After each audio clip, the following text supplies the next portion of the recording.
Hello my soul family, कैसे हो आप सब। मेरी सभी सोल फैमिली को जय श्री राम, जय नीम करोली बाबा। देखिए, जिस चीज़ से आप भाग रहे हो वही आपकी डेस्टिनी हो सकती है। कई बार हमारी लाइफ में कुछ ऐसी सिचुएशन, ऐसी जिम्मेदारियां या फीलिंग जिससे हम दूर भागते हैं। हमें लगता है कि हम उससे बचकर सुरक्षित रहेंगे, सेफ रहेंगे, लेकिन अक्सर वही चीज़ जिससे हम सबसे ज़्यादा दूर भागते हैं, जिससे सबसे ज़्यादा डरते हैं, हमारा विकास, हमारे जीवन का उद्देश्य उसी से जुड़ा होता है, वहीं छुपा होता है। अक्सर यही होता है कि जिस चीज़ से हम दूर भागते हैं, पता चलता है लास्ट में कि वही हमारी सबसे ज़्यादा ग्रोथ लिखी थी, वही सबसे ज़्यादा हमारे लिए हितकर था, हमारे लिए बेहतर था। मैं ये टॉपिक क्यों लेके आई आपके सामने, सोचिए। क्योंकि सबसे ज़्यादा डर, सबसे ज़्यादा अगर कोई दूर भागता है ना, तो डिवाइन फैमिली नहीं भागती है। मैं भागती हूँ, इसीलिए मैं बता रही हूँ। ऐसी चीज़ें होती हैं मेरे साथ कि कई कई बार जिस चीज़ से मैं भागती रहती हूँ वो चीज़ मेरे साथ होनी होनी है। जैसे मैं सोचती हूँ मैं यहाँ नहीं जाऊँगी ना, तो डिवाइन मुझे वहाँ घसीट कर ही ले जाते हैं। कुछ ऐसी सिचुएशन क्रिएट करते हैं कि मैं न चाहते हुए भी वहाँ पहुँच जाती हूँ। मैं सोचती हूँ हे भगवान, इस इंसान से मुझे दूर रखना, मेरे पास ये इंसान ना आए, मुझे इनसे कोई बात नहीं करनी है। लेकिन डिवाइन क्या करते हैं, उस इंसान को सामने ले आते हैं, उसके सामने मुझे ही खड़ा कर देते हैं। फिर मैं कहाँ बच के जाऊँगी, नहीं भाग सकती हूँ ना। तो इसीलिए मैं ये वीडियो बना रही हूँ कि जिससे जो डिवाइन फेमिनिन है वो ये बात अच्छे से समझ लें कि उससे दूर भागना नहीं, किसी सिचुएशन से दूर नहीं भागना है।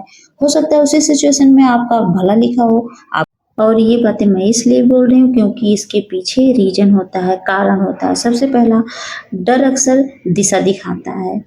जिस काम को करने से आपको सबसे ज़्यादा डर लगता है, उसके पीछे अक्सर आपकी सबसे बड़ी भावनाएं छिपी होती हैं।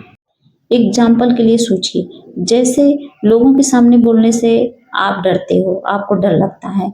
हो सकता है आपकी आवाज़ कई लोगों को प्रेरित करती हो, आपकी आवाज़ कई लोगों को प्रेरित करने के लिए बनी हो, वहीं आपका करियर छुपा हो।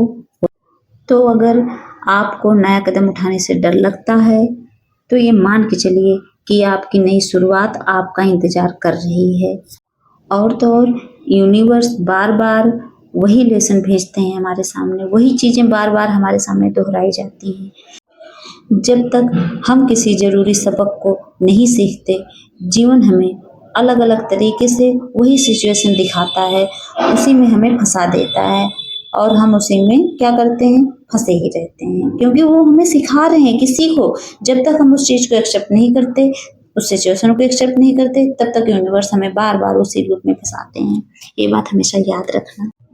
क्योंकि जिस समस्या से आप बार बार भाग रहे हो, वो बार बार आपके सामने इसीलिए आती है क्योंकि उसी में आपके विकास का संदेश छुपा होता है। भगवान आपको मैसेज देते हैं उसी के थ्रू। और तो और कंफर्ट जोन सपनों की सबसे बड़ी दीवार होती है। वो दीवार ही है। जिस कंफर्ट जोन में हम अपने आप को सुरक्षित समझते हैं, समझ लो चारों तरफ से एक दीवार बन गई है जिससे आप बाहर ना निकल पाए। हम अक्सर सुरक्षित महसूस करने के लिए पुराने पैटर्न्स से चिपके रहते हैं, लेकिन ग्रोथ हमेशा कंफर्ट जोन से बाहर होती है। अगर आप हमेशा वही करते रहेंगे जो आसान है, तो आप कभी नहीं जान पाएंगे कि आप रियल में क्या हो, क्या बन सकते हो। होता ही है, हमारे लिए बहुत बड़ी पोजीशन रखी हुई है और हम छोटी मोटी चीज़ों के लिए भटक रहे हैं। हम अपनी रियल पहचान समझ ही नहीं रहे हैं। मैं डिवाइन फेमिनिन की बात कर रही हूँ, जो शेरनी है लेकिन खुद को अबला समझ रही है। और तो और डेस्टिनी हमेशा आसान नहीं होती। लोग सोचते हैं कि डेस्टिनी का रास्ता आसान है, बिना संघर्ष किए ही हमें सब कुछ मिल जाएगा। तो कई बार आपकी जो डेस्टिनी होती है, आपका जो भाग्य होता है, वो चुनौतियाँ देने वाला होता है, चुनौतीपूर्ण होता है, क्योंकि वो आपको मजबूत, समझदार और जागरूक बनाना चाहता है आपको। और तो और भागना समाधान नहीं, सामना करना समाधान है। जिस दिन आप अपने डर, दर्द या चुनौतियों का सामना करना सीख गए, शुरू कर दिए, उसी दिन आपका ट्रांसफॉर्मेशन होना शुरू हो जाता है। कई बार मंजिल तक पहुंचने का रास्ता उसी दरवाजे से होकर गुजरता है जिसे खोलने से आप सबसे ज़्यादा डरते हो। मतलब कहने का ये है कि जहाँ आप जाने से सबसे ज़्यादा डरते हो ना, सच में आपकी सारी समस्या का समाधान वहीं रहता है। हो सकता है जिस चीज़ से आपको डर लग रहा है, आप भाग रहे हो, वही आपकी सबसे बड़ी ताकत बन जाए, वही आपकी असली पहचान बन जाए। तो ये बात हमेशा याद रखना।